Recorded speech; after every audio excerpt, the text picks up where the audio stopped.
Hola, ¿qué tal? Buenas noches. En esta ocasión voy a hablar acerca de la vida del apóstol Pablo. Voy a hablar solamente un poco, una pequeña introducción, ya que la vida de Pablo es sumamente interesante y por ende es muy profunda y muy larga para poder explicar. Comenzamos cuando la Biblia lo narra por primera vez en el capítulo 7 del libro de los Hechos, cuando estaba presenciando y consintiendo la muerte de Esteban, el primer mártir cristiano. En el capítulo 9 nos habla que pidió cartas a los principales gobernantes y sacerdotes para poder ir a las demás tierras y provincias para poder traer presos a todos los que creyeran en Jesucristo.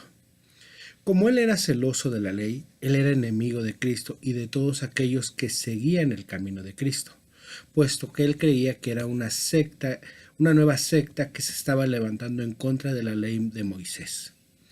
Pablo, en su camino a Damasco, fue derribado por el propio Señor Jesucristo cuando se le apareció y en su llamamiento lo tiró del caballo.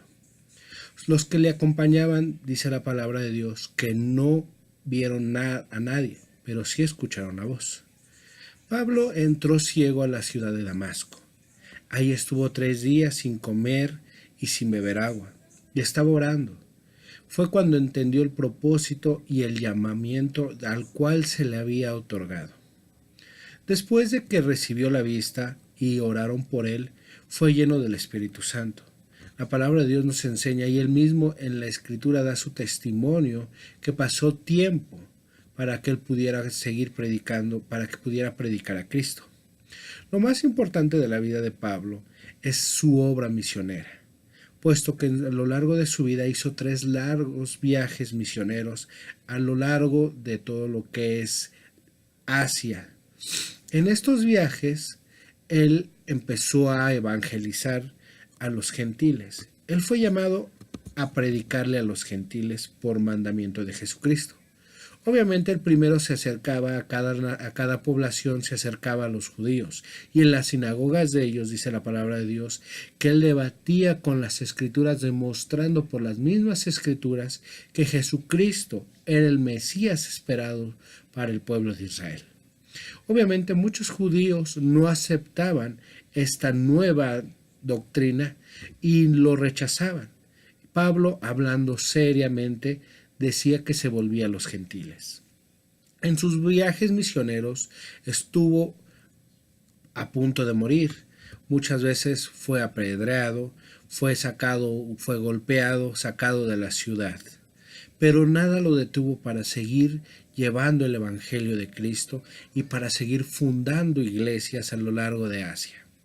La palabra de Dios también nos enseña que él fue perito constructor de la iglesia, puesto que tenemos en el Nuevo Testamento 13 epístolas hechas por mano propia, en las cuales narra su conversión, narra que él fue traído por misericordia a los pies de Cristo, narra su profundo amor y su dolor acerca de sus hermanos, el pueblo de Israel, como él quisiera que se convirtieran a Cristo.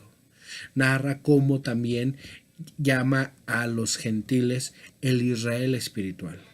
Sus epístolas son fundamentales para ministrar doctrina a las iglesias. Su doxología y sus salutaciones son muy especiales. De hecho, la epístola a los romanos es considerada como su magna obra, pues toda la doctrina y toda la teología tan profunda que él explica. Toda su obra, todo lo que él hizo y todo lo que proporcionó al cuerpo de Cristo sigue vigente hasta nuestros días. Lamentablemente él tuvo que morir también como mártir en Roma, donde el mismo Señor lo fortaleció y lo envió para que diera testimonio de Jesucristo en esa ciudad. La vida de Pablo, una vida muy apasionada por el Evangelio, nos enseña que lo mejor de la vida es vivir para Cristo, para servirle, para honrarle y para seguir fielmente al llamado que cada uno de nosotros tenemos. La vida de Pablo es muy interesante, muy larga y muy profunda. Esto es lo único que puedo decir en este tiempo. Gracias, buenas noches.